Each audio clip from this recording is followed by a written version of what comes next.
Kabilang ang krimen sa mga itinuturing na suliranin ng isang lipunan. At sa kasalukuyan, maging sa mundo ng social media ay laganap na rin ang mga ito na nagiging banta sa kaligtasan ng mga netizen. Dahil kasabay ng pag-usbong nito bilang anyo ng komunikasyon, nagsulputan rin ang mga high-tech na paraan ng pambibiktima ng mga kawatan. Kung papaano, alamin po natin sa ikatlong yugto ng special report ni Benj Bondo. Daan sa pakikipag-ugnayan, katuwang sa pag-unlad ng kabuhayan, instrumento sa pagsulong ng reforma sa pamahalaan at lipunan.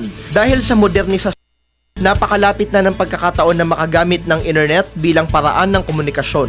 At sa simpleng aksyong ito, ang palitan ng impormasyon hindi na limitado. Hindi lang mula Batanes hanggang Hulo, kundi abot na rin ang buong mundo. Ngunit katulad ng pisikal na daigdig, sa tinatawag na cyberspace, may mga problema at panganib na dito yumayanig. Siyam sa bawat 10 Pilipinong gumagamit ng internet ang naging biktima na ng cybercrimes. Mula 2003 hanggang 2012, umaabot sa higit 2,000 kaso na ng cybercrimes ang naitala sa bansa. Ang karaniwang suki ng bagong anyong ito ng komunikasyon, mga kabataang kabilang sa bagong henerasyon. Kasabay nito, sila rin ang kadalasang biktima ng cyberbullying kung saan ang mga biktima nakararanas ng pangungutya at pananakot online. Dahil na rin sa kahihiyan, ang mga kawawang biktima, karaniwang kinikimkim na lang ang nararanasang pang-aabuso na kung hindi maagapan, maaaring mauwi sa pagkasira ng kanilang moral at lalo na ng kanilang buhay. Bukod sa pagyurak sa katauhan ng sinuman, pinamumugaran na rin ng internet na mga elementong nabubuhay sa salaman. Sa ulat na idinokumento ng British Broadcasting Corporation o BBC, hindi bababa sa 50,000 kabataang Pilipino ang nagiging biktima ng cyberpornography. Ang mga ito ang pinagsasamantalahan at pinagkakakitaan ng mga sindikato kung saan umaabot sa $100 ang bayad sa mga ito para makapanood ng mga maiinit na eksena.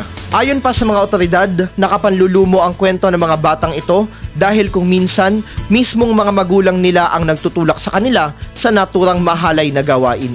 Samantala kung dati sa lansangan lang nagaganap ang krimen, ngayon, high-tech na rin ang estilo ng maraming kawatan. Dahil ang impormasyon mula sa social media account ng mga mamamayan, maaari nang nakawin at gamitin upang ang kanilang maiitim na balak ay maisakatuparan. At ang pinaniniwala ang ugat nito, ang pagiging kampante ng mga Pilipino sa pagbabahagi ng impormasyon online.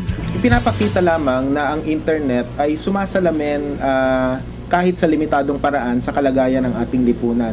Kung may pornografiya sa ating lipunan, meron ding pornografiya sa internet at gayon din yung bullying na tinatawag natin dito. Playground ay may bullying din na nangyayari na tinatawag na cyberbullying sa internet. O sa social media rin sa partikular. Dahil na rin sa paglaganap ng mga krimen sa social media at internet, ipinapayo sa mga netizens na maging maingat at mapagmatsyag.